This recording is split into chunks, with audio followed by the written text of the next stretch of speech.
Você está aberto em 2 Timóteo 3? Olha o que diz o versículo 17. Para que o homem de Deus seja perfeito e perfeitamente instruído em toda boa obra. Marcelo, por que tanto sofrimento?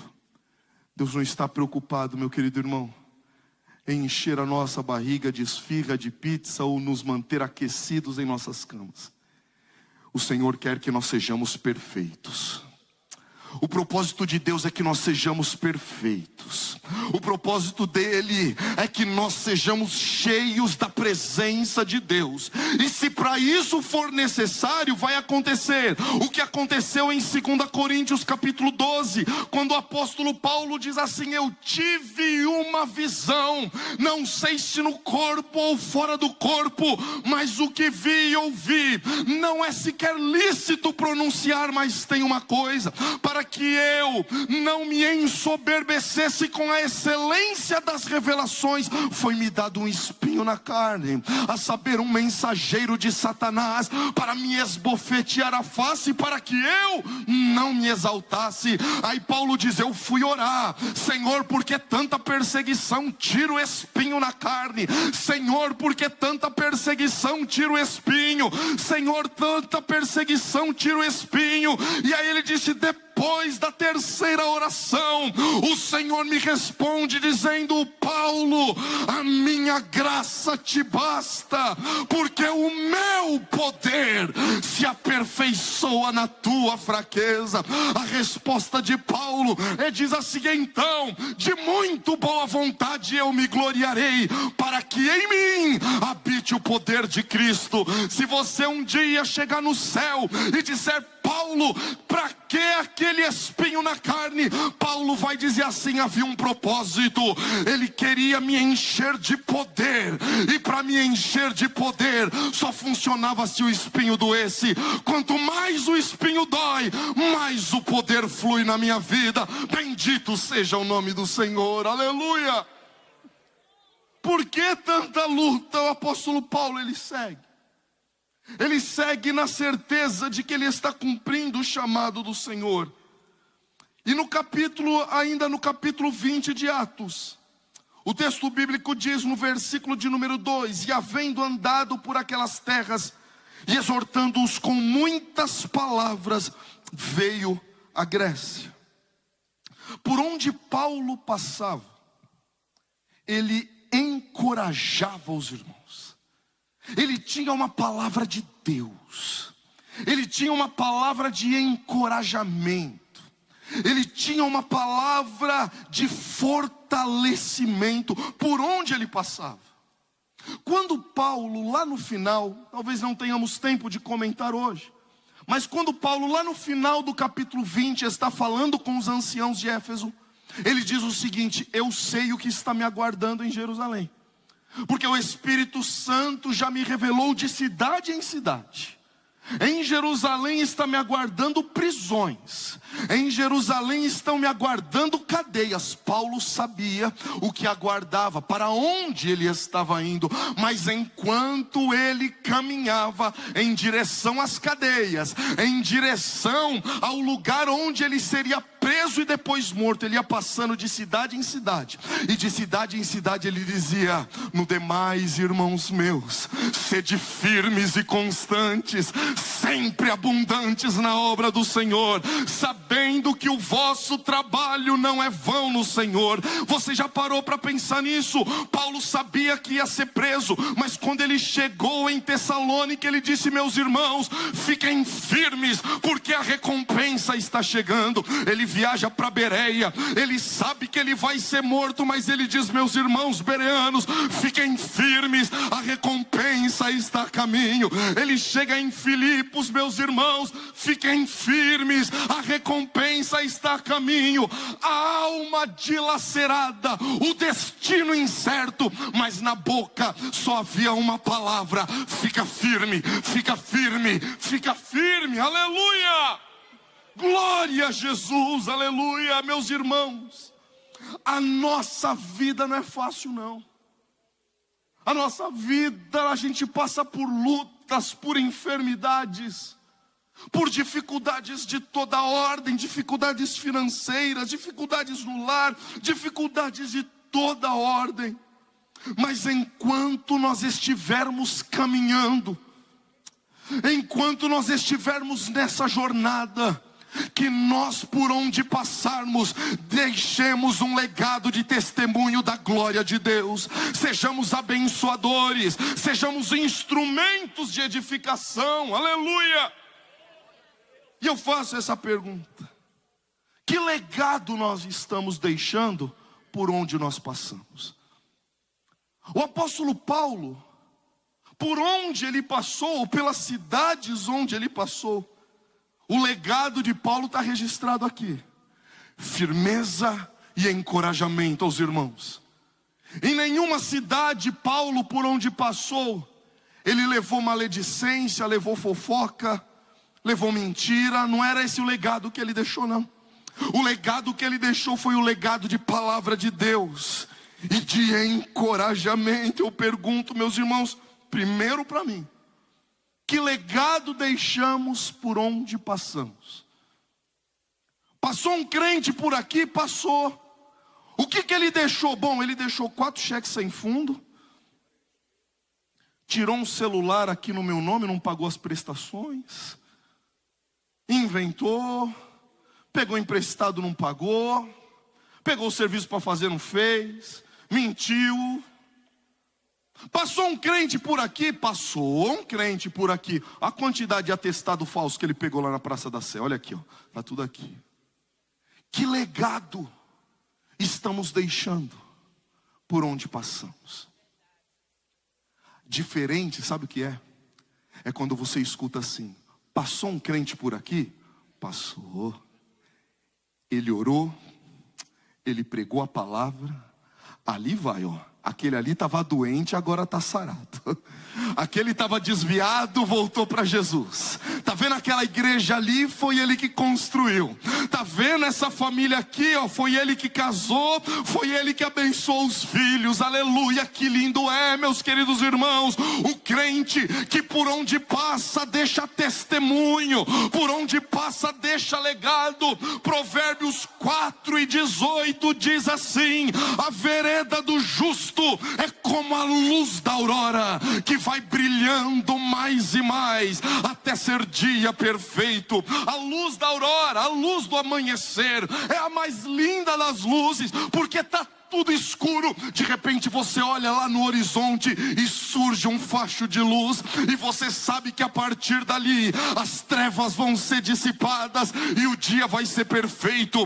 Crente cheio de Deus é assim: ele pisa no lugar onde é só trevas, mas ele começa a glorificar, ele começa a adorar, ele começa a engrandecer. As trevas vão sendo dissipadas até ser dia perfeito. Aleluia! Glória a Jesus. Sabe do que eu me lembrei agora? De 1998.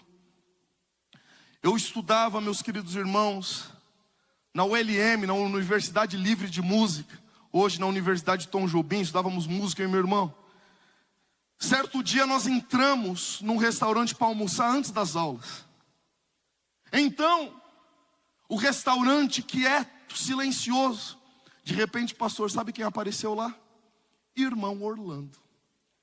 Parou na frente do restaurante e começou: então minha alma canta-te, Senhor, grandioso és tu. De repente as pessoas, um começou no caixa, falou assim: vai, dá um prato de comida para ele, quem sabe ele para de cantar. Mas tinha um cliente que falou assim: não, deixa o velhinho cantar. Tá bom, tá bonito. E eu pergunto para mim e para você: qual é o legado? O que nós estamos deixando? Glorificado seja o nome do Senhor. Mas eu preciso caminhar, meus queridos irmãos. Eu preciso caminhar, porque o apóstolo Paulo, ele segue e ele passa por uma Entre suas muitas viagens, eles chegam a Troade. E quando ele está falando em Troade, a palavra de Deus diz que ele ministrou uma palavra que demorou bastante tempo. Olha o que diz o versículo de número 8 do capítulo 20. Havia muitas luzes no cenáculo onde estavam juntos. E estando um certo jovem por nome Eutico assentado numa janela, caiu do terceiro andar, tomado de um profundo sono que lhe sobreveio durante o extenso discurso de Paulo, e foi levantado morto. Paulo entrou, a palavra de Deus diz, no versículo 7, que ele pregou uma mensagem que se estendeu até a meia-noite. E um dos jovens que acompanhavam aquele discurso dormiu, caiu da janela e foi levantado morto. E isso, meus queridos irmãos, a história de Eutico, ela nos traz uma série de reflexões, mas me permita dividir com vocês apenas uma. A igreja em Troade era uma igreja faminta pela palavra de Deus. A Bíblia diz que Paulo pregou até a meia-noite. O discurso era extenso, todo mundo estava com fome, todo mundo estava com sede. Mas aquela igreja sabia que havia algo mais importante até mesmo do que atender às suas necessidades mais básicas, que era receber palavra do céu para o seu coração. Meus irmãos, já faz uns 16, 18 anos, nós estávamos lá no Belém Antigo, e havia um evento dos nossos jovens sobre liderança. E eu me lembro que o pastor Zé Wellington pregou na manhã sobre o perfil de um líder. E ele começou a sua ministração às 10 da manhã. E eu me lembro, meus queridos irmãos, como se fosse hoje, que na sua primeira parte o pastor Zé Wellington falou 2 horas e 20 minutos. Quando ele olhou o relógio, a gente se lembra, a gente riu, ele pôs a mão na cabeça e falou: Jesus, o horário. Aí ele virou assim para a igreja, para os irmãos, e falou assim: irmãos, eu preciso só de mais meia hora. Os irmãos estão prontos para ouvir? Meus irmãos, foi um amém, a igreja toda, amém. A gente estava com fome, a gente estava com sede, as nossas costas começavam a doer por causa daqueles bancos de madeira antigos. Mas o ambiente naquele templo, a presença de Deus era tão sublime, era tão gostoso, que ninguém queria ir embora. E ninguém foi. Porque havia algo mais importante do que eu atender o meu corpo que está clamando água, que está meu corpo que quer pão, o meu corpo que quer dormir. Existe algo mais importante, o seu corpo quer coberta, está com frio, quer se encolher, mas o seu espírito está dizendo: Abba Pai, Abba Pai, Abba Pai, aleluia. A igreja em Troade era uma igreja faminta pela palavra, aleluia. Mas no seio daquela igreja havia um jovem que estava em uma comunidade espiritualmente saudável, mas não estava na mesma visão daquela igreja. A Bíblia diz que aquele jovem se incomoda. A Bíblia não diz que se incomoda, mas a Bíblia nos traz um detalhe importante: havia muitas luzes no cenáculo. Não pense você que muitas luzes no cenáculo, tinha muita lâmpada. Não se esqueça que a lâmpada é do século XIX só. Quando a Bíblia fala que havia muitas luzes no cenáculo, havia muitas candeias, muitas tochas. E se havia muitas tochas acesas, estava quente. E estava, além de estar quente, podia estar saindo fumaça. A Bíblia diz que tinha muita luz. Aquilo causa um incômodo em Eutico. Então sabe o que ele faz? Ele começa a se afastar. Ele começa a se afastar. Aqui está calor demais, eu vou para lá, eu vou para lá, eu vou para lá. E à medida que Eutico foi se afastando, ele foi perdendo a visão nítida das coisas. porque a fumaça começou a cobrir o ambiente. Ele já não tinha mais como enxergar corretamente o que estava acontecendo lá. À medida que Eutico se distancia, ele já não ouve mais com nitidez o que Paulo está falando. Então a gente vai se afastando. A voz da palavra de Deus começa a falar menos alto nos nossos ouvidos, menos alto aos nossos corações. E aí sabe o que acontece? As vozes do mundo começam a ganhar espaço, e nós começamos a ouvir o que o mundo tem a dizer. De repente Eutico se senta na janela e ele sente uma brisa suave, porque o mundo faz isso. O mundo, ele vem com esta brisa suave, satânica e mentirosa, para trazer a você a falsa sensação de que o que existe no mundo pode trazer paz, alívio ou alegria para você. Mas a brisa suave do mundo só traz uma coisa: cegueira e sono espiritual.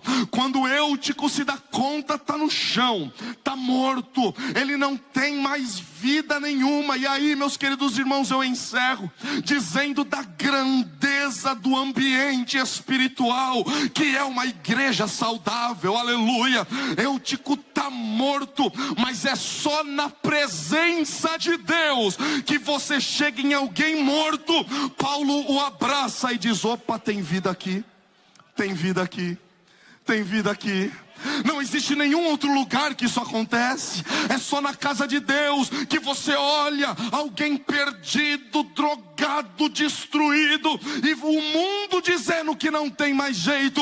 Mas é só na presença de Deus que você fala: opa, tem vida aí, tem vida aí, tem vida aí, aleluia. É somente na presença de Deus que você, desenganada pelos médicos, os médicos dando sentenças e caminhos terríveis, mas há no céu um Deus dizendo: não, eu não estou vendo morte, eu estou vendo vida, aleluia. Eu não estou vendo destruição, eu estou vendo reconstrução. Eu não estou vendo perdição, eu estou vendo salvação, aleluia. Porque o nosso olhar, ele só alcança o que é dessa terra. É o olhar de Deus que está na eternidade. Os nossos olhares só contemplam os fatos, mas é o olhar de Deus que contempla os propósitos. E quando Deus olha e ele diz: tem vida, pode estar tudo destruído, pode estar tudo morto. Na casa de Jairo, Jesus falou assim: calma, ela está só dormindo. Aleluia. Na casa de aleluia, quando ele chega na casa de Lázaro, a palavra de Deus diz que já há um defunto ali de 4 dias. A discussão que Marta propõe para Jesus é a seguinte: olha, eu sei que ele vai ressuscitar, só que a essa altura do campeonato, lá na ressurreição do último dia, Jesus agora brada: Marta, eu sou a ressurreição e a vida.